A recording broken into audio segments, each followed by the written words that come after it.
Hello everyone, welcome back to the channel Learn NCERT with Madhvi. Today we are going to learn or discuss lesson number 14 electric current and it's effects के question answer हम आज देखने वाले हैं। तो हम exercise solve करते हैं। यहाँ पे फर्स्ट क्वेश्चन है, draw in your notebook the symbols to represent the following components of electric circuits connecting wires, switch in the off position, bulb, cell, switch in the on position and battery. तो आपके notebook के अंदर ये सारे symbols बनाने हैं। तो कौन कौन से बनाने, इलेक्ट्रिक सर्किट में जो यूज़ किया जाता है। तो हम सिंबल के यूज़ से इलेक्ट्रिक सर्किट डायग्राम बनाते हैं। तो उसमें किस किस चीज़ों को हमें रिप्रेजेंट करना है, कनेक्टिंग वायर को दिखाना है, switch in the of position जब बंद रहता है स्विच तब का दिखाना है, ऑन रहता है तब का दिखाना है, बैटरी का दिखाना है, बल्ब का दिखाना है और सेल का दिखाना है। तो यहाँ पे है ये आंसर। तो आंसर में यहाँ पे दिखाया गया है कि ये इसका आंसर हमें जैसे कि लेसन में पढ़ाया गया था, टेबल नंबर 14.1 में दिखाया गया symbols for some electric circuit components. तो यहाँ पे इलेक्ट्रिक सेल के लिए दिया गया है इस टाइप का कि दो, एक हॉरिजॉन्टल लाइन है और एक वर्टिकल लाइन है, उसमें से थिक किया गया है। तो वो जो है इलेक्ट्रिक सेल का पोर्शन हो गया। इलेक्ट्रिक बल्ब यहाँ पे है। बल्ब का ये है, सर्कल के अंदर ऐसे राउंड राउंड करके बनाया गया है। तो वो इलेक्ट्रिक बल्ब का सिंबल है। स्विच इन ऑन पोजीशन का दिखाया गया है कि दो डॉट है, उसको जोड़ा गया है एक हॉरिजॉन्टल लाइन से और आजू बाजू एक एक लाइन खींच दी है। ऑफ पोजीशन का ऐसा है कि वो जो एक पॉइंट पे जो जुड़ी हुई है ऑन पोजीशन में वो खुल गया है, मीन्स कि ऑफ है अभी स्विच, ये दिखा रहा है। बैटरी का दिखाया गया है, यहाँ पे अगर दो बैटरी जुड़ी हुई है तो सिंबल सेम है, सेल का जो है वो बस ये दो बना है और बीच में डैश डैश किया है कि दो सेल यूज़ किए गए हैं, इससे पता चलता है। अगर यहाँ पे एक ही है तो एक सेल यूज़ किया गया, दो है तो दो सेल यूज़ किया। वायर, वायर के लिए एक सिंपल लाइन दिखाई गई है। Next question is question number 2, draw the circuit diagram to represent the circuit shown in figure 14.21। तो यहाँ पे फिगर 14.21 में जो डायग्राम दिखाई गई है उसकी सर्किट डायग्राम आपको बनानी है। तो यहाँ पे एक बल्ब दिखाया गया है, स्विच ऑन ऑफ का बटन दिखाया गया और एक सेल तो बनाना है। तो वो हमें सर्किट डायग्राम के थ्रू बनाना है। तो जैसे कि हमने पढ़ा है कि सिंबल क्या क्या है, तो स्विच ऑन ऑफ के लिए हमने सिंबल बना लिया। फिर रेक्टेंगुलर में बनाते हैं ये। तो पहले आता है बटन, बटन से आता है सेल, सेल से आएगा बल्ब और फिर बल्ब में से जाएगी एक वायर हमारी बटन की तरफ। तो ये आपको देखना है कि यहाँ से ये स्टार्ट हुई है और फिर वहाँ से जाते जाते एक वायर जो है हमारी कनेक्ट हो रही है बैटरी से, बैटरी से लेके फिर बल्ब को, और जो दूसरी वायर है वो जा रही है बल्ब को लग रही है डायरेक्टली। तो ये होगी इसकी circuit diagram. Question number 3, figure 14.22 shows four cells fixed on a board.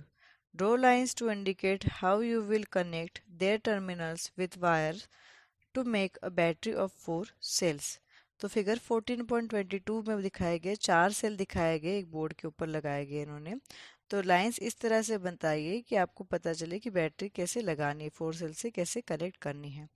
तो ये आपको शो करना है यहाँ पे। तो जैसे कि यहाँ पे फिगर में दिखाया गया है आंसर, तो आंसर में मैंने यहाँ पे यूज़ किया है टेक्स्ट बुक का एक डायग्राम मैंने यहाँ पे यूज़ किया और इस पे मैं आपको बता रही हूँ कि पॉजिटिव पॉजिटिव पे कभी भी वायर कनेक्ट नहीं होती है, पॉजिटिव निगेटिव, फिर निगेटिव से फिर से पॉजिटिव। और हमने जैसे भी सेल रखे हो एक लाइन से, अगर पॉजिटिव पॉजिटिव भी रखे हैं तो वो क्रॉस में वायर गई हुई है। हमने अगर पॉजिटिव नेगेटिव में रखा है, अगर पॉजिटिव ऊपर है और नेगेटिव दूसरे सेल का नेगेटिव पोर्शन ऊपर है तो वो सिमिलर ही दिखेगा, जैसे कि हमने थर्ड सेल से लेके फोर्थ सेल के बीच में आपको दिख रहा है। अदरवाइज वो गया है क्रॉस में गया हुआ है। तो इस वजह से आपको समझ में आ जाएगा कि ये जो है पॉजिटिव नेगेटिव वायर कनेक्ट होती है, पॉजिटिव पॉजिटिव या नेगेटिव नेगेटिव वायर को कनेक्ट नहीं करना है। Question number 4. The bulb in the circuit shown in figure 14.23 does not glow. Can you identify the problem? Make necessary changes in the circuit to make the bulb glow. Figure 14.23 में दिखाया गया है कि circuit में bulb जो है वो जल नहीं रहा है। तो आप बता सकते हो कि क्या प्रॉब्लम है इसमें। तो इसमें जो भी चाहिए ज़रूरत की चेंजेस वो चेंज कीजिए, वो सर्किट को रेडी कीजिए बल्ब को जलाने के लिए है। तो आंसर है यहाँ पे फोर्थ क्वेश्चन का। तो यहाँ पे जो है कनेक्शन में हम देख रहे डायग्राम को पहले देख लेते हैं। तो डायग्राम में हमें दिख रहा है कि पहले चेक करते हैं बटन से लेके। तो बटन सही से है, ऑन पोजीशन में है, बल्ब लगा है, बल्ब से जाके वायर जो जा रही है तो वो निगेटिव में गई है, फिर पॉजिटिव आ रहा है, फिर पॉजिटिव आ रहा है, फिर निगेटिव आ रहा है। तो मिस्टेक आपको पता चली। यहाँ पे मिस्टेक ये है कि जो सेल लगी हुई है, जो कनेक्ट की गई है, वो पॉजिटिव पॉजिटिव पॉइंट्स पास में गए हैं। तो मैंने पहले भी बताया गया है कि पॉजिटिव पॉजिटिव या निगेटिव निगेटिव पॉइंट को नहीं जोड़ना है सेल्स के। पॉजिटिव निगेटिव ऐसे अल्टरनेट लेना है, फिर ही सर्किट चालू होगा, अदरवाइज वो बल्ब ग्लो नहीं करेगा। तो हम ऐसे सर्किट को चेंज करना है, सेल को इसकी पोजीशन चेंज करनी है, उसके बाद में चेक करेंगे तो बल्ब हमें जला हुआ दिखेगा। Question number 5, name any two effects of electric current. तो कोई भी दो ऐसे इफेक्ट बताइए इलेक्ट्रिक करंट के, ऐसे क्वेश्चन नंबर 5 में पूछा है। Answer of the question 5, first है electric current has the following effects. Electric current can convert a straight conductor into a temporary magnet. तो इलेक्ट्रिक करंट क्या करता है, स्ट्रेट कंडक्टर को टेम्पररी मैग्नेटिक में फॉर्म कर देता है, उसमें मैग्नेटिक वेव्स आने लग जाती है। सेकेंड है electric current can give rise to heating and lighting. Electric current क्या करता है, तो हीटिंग और लाइटिंग का इफेक्ट देता है। हीट होता है तो वो गर्म होता है, और लाइट भी देता है। Question number 6. When the current is switched on through a wire, a compass needle kept nearby gets deflected from its north-south position. Explain. जब इलेक्ट्रिक करंट मतलब स्विच ऑन करते हैं हम और इलेक्ट्रिक करंट फ्लो करता है वायर के अंदर से, तो कंपास के अंदर का जो नीडल होता है वो डिफ्लेक्ट होने लगता है उसके नॉर्थ साउथ पोजीशन से। तो वो एक्सप्लेन कीजिए। तो आंसर है यहाँ पे क्वेश्चन नंबर 6 का, When current is passed through the wire, it deflects the compass near it from its north-south position like a magnet. जब वायर के अंदर से करंट पास होते रहता है तो उसके पास में अगर हम कंपास लेके जाए तो उसका नॉर्थ साउथ पोजीशन से उसकी जो अंदर की नीडल है उसके अंदर मैग्नेटिक आ जाता है, और वो क्या करता है फिर डिफ्लेक्ट होने लग जाता है। This is called magnetic effect of the current. तो इसको कहा जाता है करंट का magnetic effect. As we know that needle of the compass is made up of a thin magnet। हमें जैसे पता है कि जो नीडल है कंपास की वो किससे बनी गई है, एक पतले से मैग्नेट से बनी गई है। When this needle in contact with another magnet, then the like poles of the magnet repel each other and opposite poles attract each other। तो जब उसके कांटेक्ट में एक दूसरा मैग्नेट आता है तो क्या होता है, जो सेम पोल्स रहते हैं, लाइक पोल्स जो रहते हैं, तो वो एक दूसरे से दूर जाते हैं, और जो अपोजिट पोल्स रहते हैं वो पास में आते हैं। So the reflection is seen in the needle. इसी वजह से हमको नीडल के अंदर डिफ्लेक्शन दिखाई दे रहा है। In this case the wire behaves like a magnet and causes deflection in the needle of the compass. तो इसी वजह से वायर कैसे बिहेव करती है कि जैसे कि उसमें मैग्नेटिक आ गया है, मैग्नेट का आ गया है, और फिर वो इस वजह से डिफ्लेक्शन नीडल के अंदर फिर दिखता है। कंपास के अंदर जो नीडल रहती है उसका डिफ्लेक्शन हमें दिखाई देता है। Question number 7, will the compass needle show deflection when the switch in the circuit shown by figure 14.24 is closed. तो यहाँ पे एक सर्किट डायग्राम दिखाया गया है। तो जब हम इस सर्किट को कंप्लीट करते हैं तो क्या हमें वो नीडल का, कंपास नीडल की जो है वो डिफ्लेक्शन दिखाई देगा क्या जब इसमें से करंट पास होगा, तो ये पूछा गया है। Answer of the 7th question is no, because there is no source of electric current in this circuit, that is there is no battery. तो वो जो है वो सर्किट कंप्लीट होने के बाद में कंपास के अंदर की जो नीडल है वो डिफ्लेक्ट नहीं होगी, क्योंकि उसके अंदर कोई भी इलेक्ट्रिक करंट सप्लाई हो ऐसा सर्किट नहीं है, क्योंकि उसके अंदर कोई बैटरी ही नहीं लगी हुई है। तो उसको सप्लाई कहाँ से मिलेगा और वो कहाँ से ग्लो करेगा, एनर्जी मिलनी तो चाहिए ना उसे। तो ये है इसका आंसर। Question number 8, fill in the blanks. यहाँ पे फिल इन द ब्लैंक्स का क्वेश्चन दिया गया है। तो फर्स्ट यहाँ पे पूछा है longer line in the symbol for a cell represents its dash. तो सिंबल की जो लॉन्गर लाइन होती है सेल की, वो क्या सिंबल क्या रिप्रेजेंट करती है, तो वो क्या रिप्रेजेंट करेगी, तो वो उसकी पॉजिटिव टर्मिनल दिखाएगी, रिप्रेजेंट करेगी। तो आंसर है यहाँ पे पॉजिटिव टर्मिनल। सेकेंड है द कॉम्बिनेशन ऑफ टू और more cells is called a dash. तो द कॉम्बिनेशन ऑफ दो और दो से ज़्यादा जो सेल है उसका कॉम्बिनेशन को क्या कहा जाता है? तो उसका कहा जाता है बैटरी। तो answer is battery. Third is when current is switched on in a room heater it dash. जब रूम हीटर का स्विच ऑन किया जाता है तो क्या होता है? तो आंसर यहाँ पे becomes red hot and emits heat. जब हम रूम हीटर का स्विच ऑन करेंगे उसके अंदर से करंट पास होगा तो वो रेड हॉट कलर का हो जाएगा और उसके अंदर से हीट प्रोड्यूस होती जाएगी। D the safety device based on the heating effect of the electric current is called a dash. तो जो सेफ्टी डिवाइसेस रहते हैं जो करंट के हीटिंग इफेक्ट पे डिपेंड करते हैं उन्हें क्या कहा जाता है? तो उन्हें कहा जाता है फ्यूज। फ्यूज जो लगा रहता है हर घर में लगा रहता है सेफ्टी डिवाइस के लिए। अगर उससे ज़्यादा करंट सप्लाई होता है तो फ्यूज उड़ जाता है और हमारे घर के कोई भी अप्लायंसेस को कुछ भी नहीं होता है। Question number 9 mark T if the statement is true and F if it is false. True और फॉल्स का क्वेश्चन है यहाँ पे। क्वेश्चन नंबर ए है to make a battery of two cells the negative terminal of one cell is connected to the negative terminal of the other cell. True और false. हमें battery का दो cell से अगर बैटरी बनानी है तो अगर हम कनेक्ट करते हैं नेगेटिव टर्मिनल एक सेल के नेगेटिव टर्मिनल से दूसरे सेल के नेगेटिव टर्मिनल को तो क्या होगा? ये सही है क्या? तो नहीं, ये सही नहीं है। तो आंसर है यहाँ पे false. B when the electric current through the fuse exceed a certain limit the fuse wire melts and breaks. तो जब वायर के अंदर से ज़्यादा इलेक्ट्रिक करंट पास होते जाएगा तो फ्यूज की जो वायर रहती है वो मेल्ट हो जाएगी और वो टूट जाएगी। तो आंसर है यहाँ पे ट्रू, सही है। C an electromagnet does not attract a piece of iron. Electromagnet जो है वो आयरन के पीस को अट्रैक्ट नहीं करता है। तो answer is false. Electromagnet iron के पीस को अट्रैक्ट करता है। D an electric bell has an electromagnet.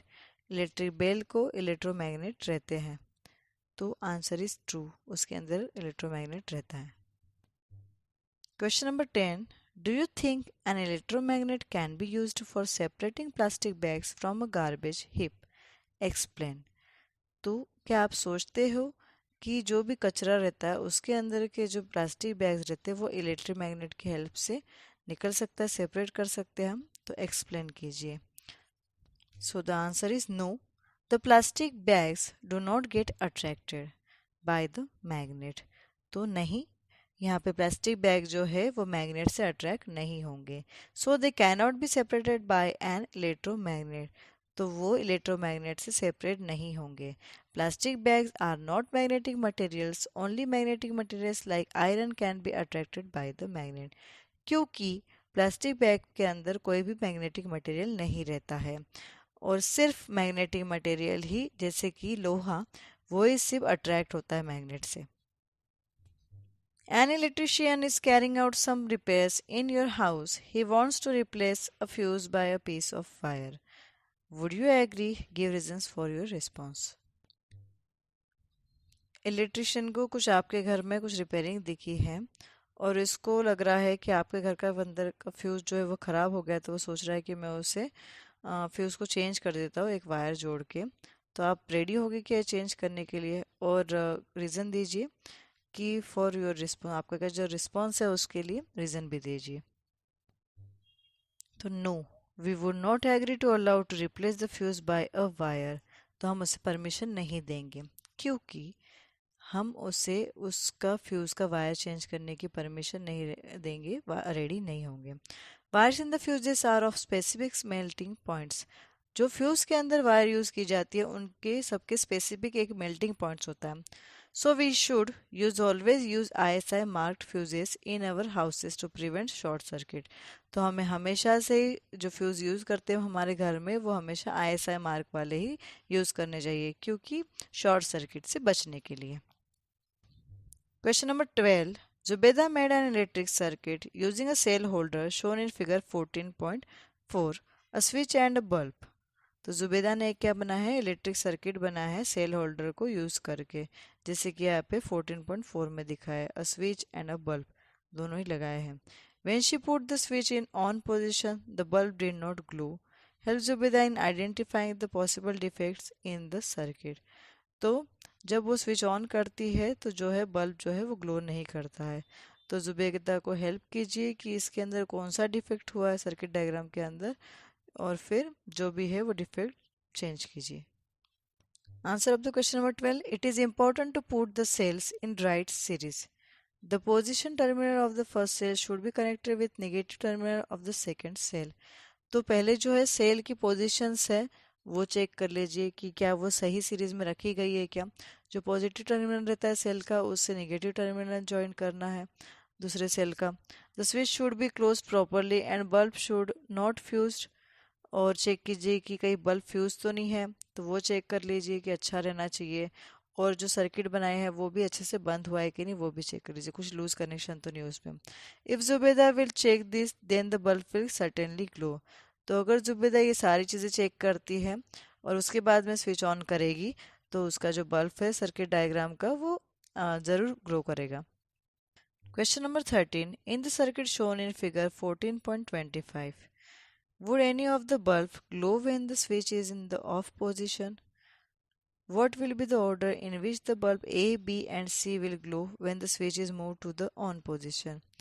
तो यहाँ पे जो सर्किट डायग्राम की दिखाई गई है 14.25 उसको देखिए, और उसके ऊपर हमें उस सर्किट डायग्राम के ऊपर हमें क्वेश्चन पूछे गए। यहाँ पे 3 बल्ब दिख रहे हैं और 2 सेल दिख रहे हैं। Would any of the bulb glow when the switch is in the of position? तो अगर ऑफ करते हैं तो हम इन तीनों में से कोई भी एक बल्ब बंद हो सकता है क्या, कोई बल्ब बंद हो जाएगा क्या? और दूसरा क्वेश्चन पूछा गया है what will be the order in which the bulb A B and C will glow when the switch is move to the on position, और उसका कौन सा ऑर्डर से उसके प्लेस करना चाहिए कि बल्ब जो है वो ए बी सी वो ऑन करने के बाद में सीक्वेंस वाइज स्टार्ट हुए हो। तो answer of the question number 13 is no, bulb will glow. तो अगर हम स्विच ऑफ करते हैं तो कोई एक बल्ब जलेगा या 2 बल्ब जलेगा ऐसा नहीं होगा, सारे के सारे बल्ब नहीं जलेंगे। और फर्स्ट क्वेश्चन का पूछा गया है would any of the bulb glow when the switch is in the of position? तो नहीं जलेगा है। अगर ऑफ पोजीशन में है स्विच तो कोई भी बल्ब नहीं जलने वाला है। और सेकंड पूछा गया है what will be the order in which the bulb A B C will glow when the switch is move to the on position? तो all bulb will glow simultaneous, तो सारे के सारे जो बल्ब है वो साथ में ही स्टार्ट हो जाएंगे। तो ये 13 का क्वेश्चन। सो एवरीवन, यहाँ पे हमारे इस lesson electric current and its effect के क्वेश्चन आंसर ख़त्म होते हैं। अगर कोई भी क्वेश्चन का आंसर नहीं समझ में आया तो प्लीज़ कमेंट बॉक्स में कमेंट कीजिए, मैं आपको एक्सप्लेन कर दूंगी। और नेक्स्ट वीडियो के please like share and subscribe कर दीजिएगा, तो मैं आपके लिए मोटिवेट होती रहूँगी नेक्स्ट वीडियो डालने के लिए। सो मिलते हैं नेक्स्ट वीडियो में, टिल देन बाय बाय।